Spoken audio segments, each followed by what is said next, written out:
उपमुख्यमंत्री एकनाथ शिंदे यांनी आज आपत्कालीन कक्षाला भेट दिली। ठाण्यामध्ये पडत असलेल्या मुसळधार पावसाचा आढावा या ठिकाणी उपस्थित राहून त्यांनी घेतलेला आहे। यावेळी पालिकेचे संबंधित अधिकारी, कर्मचारी वर्ग येथे उपस्थित होते। यावेळी ठाण्यामध्ये आज मी आढावा घेतलाय, ज्यामध्ये वॉटर लॉगिंगचं प्रमाण हे गेल्या वर्षीपेक्षा कमी आहे असं यावेळी उपमुख्यमंत्र्यांनी म्हटलं। 84 वॉटर पंप लावलेले आहेत। आवश्यकता आहे त्या ठिकाणी पंप लावल्यामुळे वॉटर लॉगिंगचे प्रमाण कमी झालं आहे। झाड पडण्याचं प्रमाण यावर्षी वाढलेलं आहे। जी झाडे पडलेली आहेत त्यांचं स्ट्रीमिंग कधी केलं याचा जाब विचारला आहे। ज्या अधिकाऱ्यांनी जबाबदारपणे काम केलं नाही त्यांचं 8 दिवसांसाठी निलंबन करण्याचे आदेश यावेळी देण्यात आलेले आहेत।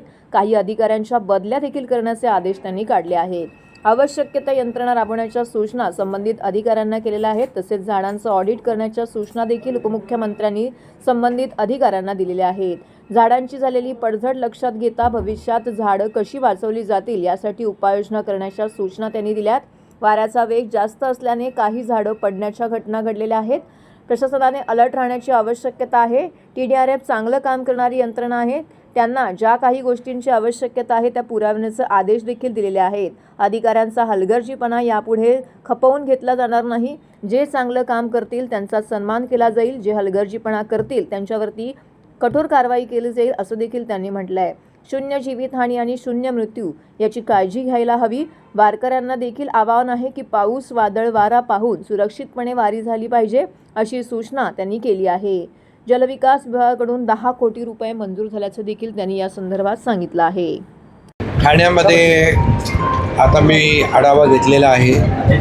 यामध्ये वॉटर लॉगिंगचं जे प्रमाण गेल्या वर्षीपेक्षा फारच नगण्य आहे, कारण जवळपास 84 वॉटर पंप लावलेले आहेत आणि त्याचं पूर्ण मॉनिटरिंग इथून होतं आणि जिथे आवश्यकता आहे तिथे सगळीकडेच पंप लावल्यामुळे पाणी साचण्याचे प्रकार फार कमी झालेले आहेत। त्याचबरोबर झाडं जी पडण्याचं प्रमाण जे आहे ते नक्की यावेळेस जास्त आहे। हवेचा दाब जास्त असल्यामुळे या ठिकाणी झाडांचं पडण्याचं प्रमाण नक्की वाढलेलं आहे। परंतु मी आयुक्तांना आता सांगितलेलं आहे की तातडीने जी झाडं पडलेली आहेत ती झाडं ट्रिमिंग कधी केलं आणि फांद्या कधी तोडल्या या बाबतीत देखील आढावा घेण्याच्या मी सूचना दिलेल्या आहेत।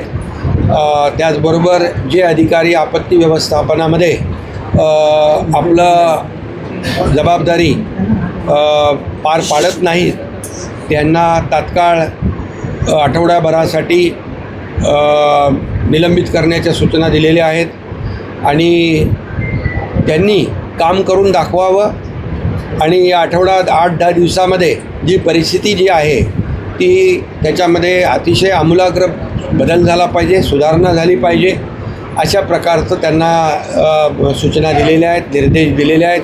त्याचं पालन त्यांनी केलं तर त्या अधिकाऱ्यांना देखील या ठिकाणी जबाबदारीचं भान आहे असं समजून त्यांच्यावर देखील कुठली कारवाई केली जाणार नाही। जे वृक्ष प्राधिकरण विभागामध्ये जे काम करत नाहीत व्यवस्थित त्यांना ट्रान्सफर, त्यांची बदली करायला सांगितलेले आहेत। असे जे अधिकारी आहेत त्यांना तात्काळ बदलून त्यांच्या जागी चांगले अधिकारी या ठिकाणी देऊन त्यांना जबाबदारी देण्याच्या सूचना दिलेल्या आहेत। त्याचबरोबर त्या झाडं फांद्या पडलेल्या आहेत त्या उचलण्यासाठी हायड्रा असेल, त्याचबरोबर लिफ्टिंग मशीन असेल त्या महापालिकेकडे आहेत। त्याचबरोबर आणखी लागल्या तर हायर करण्याच्या सूचना दिलेल्या आहेत।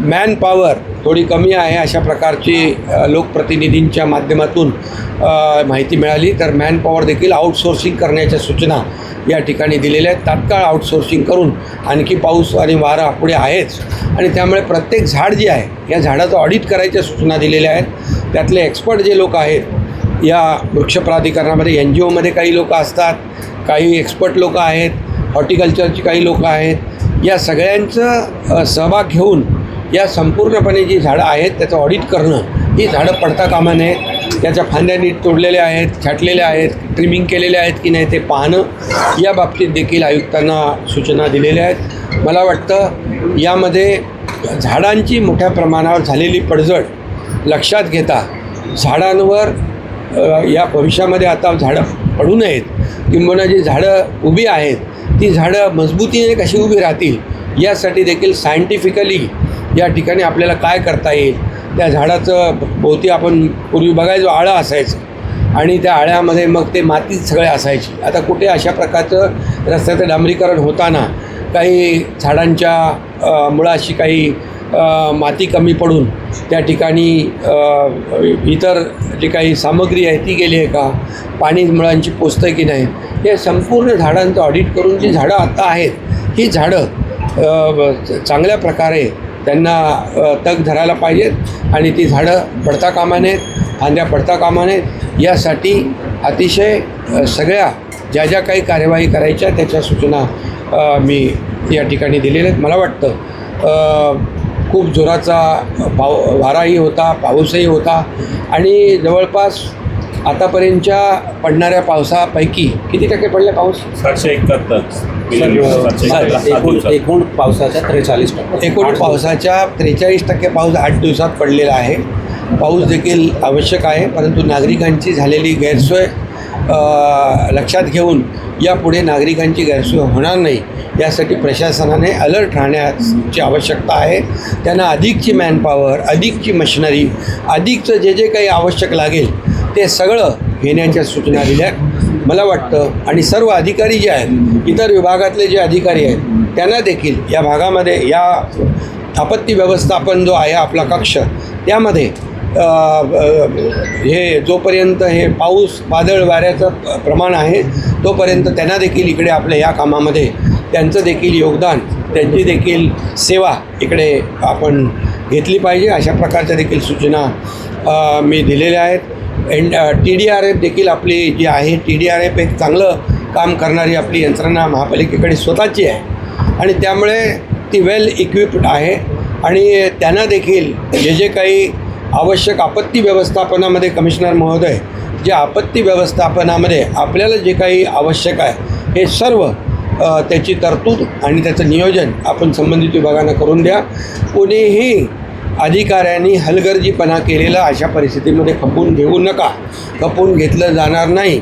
या प्रत्येक अधिकाऱ्याचं आपत्ती व्यवस्थापन असेल, TDRF असेल, वृक्ष प्राधिकरण विभाग असेल, जे जे या संबंधित पावसाच्या आणि वादळ वाऱ्याच्या रिलेटेड जे जे अधिकारी काम करत आहेत, जे करणार आहेत त्यांचं देखील मूल्यमापन या ठिकाणी आपण करा. जे चांगलं काम करतील त्यांचा देखील नक्कीच सन्मान केला जाईल, परंतु जे आपल्या कर्तव्यापासून आपला हलगर्जीपणा करतील त्यांच्यावर कठोर कारवाई देखील केली जाईल.